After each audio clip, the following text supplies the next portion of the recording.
Guys, this light is amazing. It was like 20 bucks on Amazon. Look at that. All right, we are back. Today is a requested video from one of my subscribers here. I screenshot their comment right here. I just do a shampoo, a conditioner, a hair mask, and a conditioning treatment on my hair. My hair is colored and it's damaged. I bleached it about 2 years ago and I still get breakage. It's still damaged, it still looks dry, so I'm still trying to kind of work with what I got. A lot of times people still compliment on my hair, and I think what they like the most is that my hair is thick and it has texture. It's not flat, it has body. But that's basically what I do in the shower.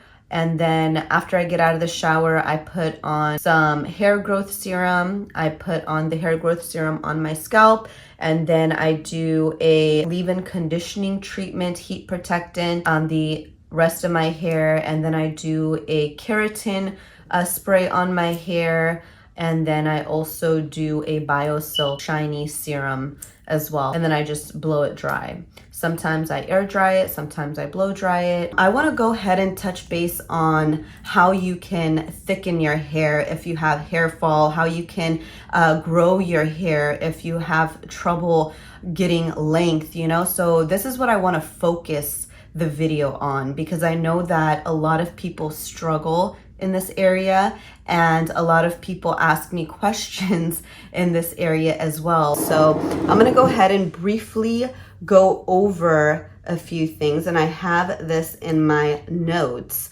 all right, because there's a few things that I wanted to talk about and I wanted it to stay organized. This is the ultimate guide if you want thicker, healthier hair. Well, I'm gonna just start with the basics, okay? There's hair follicles on our head that we are born with, and the diameter of that hair follicle is determined by our genetics, okay?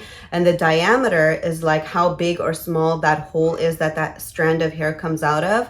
That is determined by our genetics. Studies have actually shown though that that hair follicle size can either widen or shrink depending on environmental factors and aging and stress, hormone changes. All these things can affect the diameter of this hair follicle. Depending on the amount of hair follicles you have and the diameter of that hair follicle, you can either have fine, thin, weak hair, or you can have thick, long, luscious hair, right? That is the hair that we all want. So I'm gonna go ahead and focus on those three main things that can help you get that thick hair. So aging is one common factor of having, you know, that thin hair. Your hair doesn't grow. A lot of people that are in their 30s, 40s, 50s, they complain about hair fall. Oh, their hair doesn't look the same.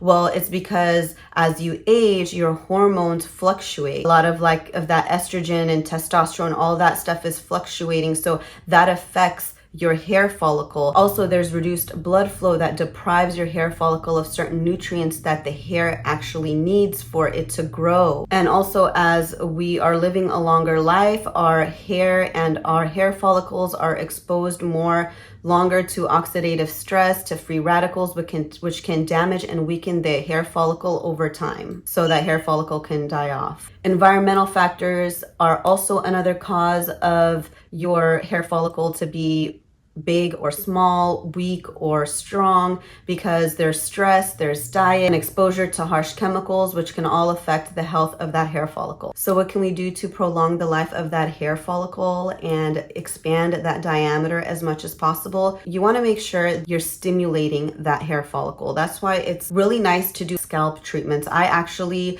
do scalp treatments at home, and I just create my own. One of the ones that I actually use, and it is actually right here. Here, I made it myself. My mother-in-law actually uses it too. If you're looking to stimulate hair growth or even slow down hair fall, you should try this oil. For this infusion, you will need a glass jar. I'm just using this old jar I had. I get fresh rosemary from my garden and chop it up and put it in the jar. I get fresh mint and chop it up and add it to the jar. Now it's time for the oil. I'm using almond oil and castor oil. You can use any oil you want, but this is what I had handy. I also used a rosemary essential oil for that extra stimulation effect. I'll fill the jar up with the almond oil first and then finish the jar off with the castor oil and a few drops of rosemary essential oil. Next, I shake it up so everything gets mixed together. Then I let this sit under the sun for 48 to 72 hours. After that, I strain it. I do this step 3 times to get the highest form of oil. This rosemary mint infused hair oil can be stored in cool temperature for 2 to 4 weeks. You can use this oil 2 to 3 times a week for optimal results. You can do coconut oil, and you can do a drop of tea tree oil and then mix it together, and you can also rub that on your scalp, leave it on for like 15-20 minutes and then rinse it off. Some people leave it overnight, so it just depends on your scalp, on your skin. You always want to make sure to do like a patch test to make sure that you don't break out in hives or you have an allergic reaction or anything. But yeah, stimulate your scalp as much as possible. Keep those hair follicles alive, keep them working, keep those hair follicles fed with all the nutrients that it needs to maintain that healthy, thick hair growth, and also that healthy hair follicle as well.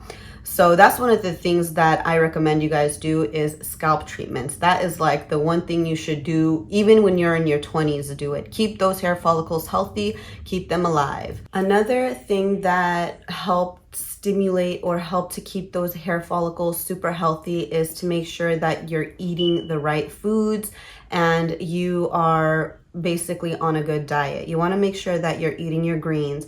You want to make sure that you're eating your fruits, you're eating your protein, you're getting your fiber, and you're getting your minerals. I like to take sea moss. Sea moss is really good for your hair. Also, if you want to take a biotin supplement, that is really good for you as well. That's really good for your hair follicles. Also, if you're not taking a multivitamin, I would recommend just taking a multivitamin, something that has biotin in it, zinc in it, iron in it. Those 3 things are the main things that are really good for your hair and your hair growth, your hair follicle. It's really good for it. So make sure that you are eating the right foods to help nourish and maintain the health of that hair follicle and your hair in general. Another thing that can, oh my gosh, my hair, dude. All right, so the other thing that I recommend if you want luscious, thick hair and those big hair follicles is to not be under so much stress and to sleep. So sleep and stress go hand in hand, right? Because if you're stressed, it's like you can't sleep. And if you aren't sleeping, then you're stressed, right? So what do? Well, my recommendation is that you meditate or you pray or you journal, like write whatever is bothering you down. Or if you have a lot to do, make a list of everything that you do and then check it off. And then when you check it off, you're going to feel so amazing.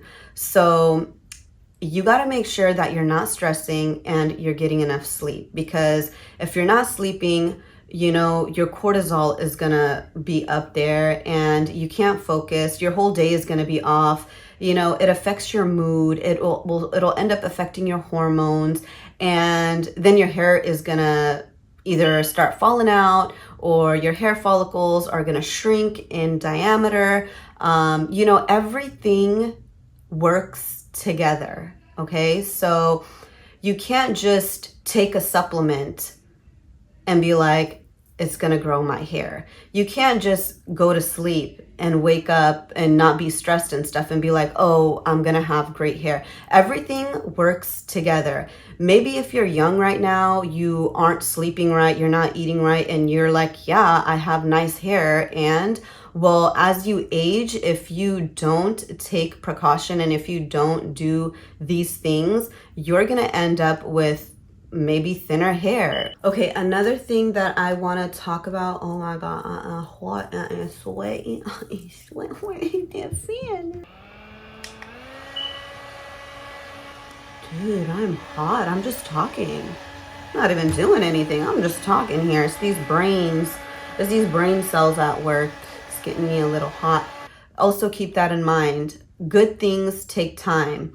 You know, great things take work, and amazing things Yeah, I don't know. I thought I was going somewhere with that, but no, you know, like good things take time. It takes work. You got to put in the work. You got to put in the effort. You got to do your research. You got to learn about your body, about your hormones, about what makes your body tick, what makes your body happy. Do you lack more protein? Like go get some blood work done, you know, go get your blood work done and look at it and see like what are you lacking and what do you have too much of, you know, and what can you supplement with on, and that way you know exactly like what your body needs to the T. Okay, so you gotta do a little science and a little research and a little work on your own body and on your own self if you really want to see results like that, and to learn about your gut. How important is your gut? Learn about your sleeping habits. Maybe your body doesn't naturally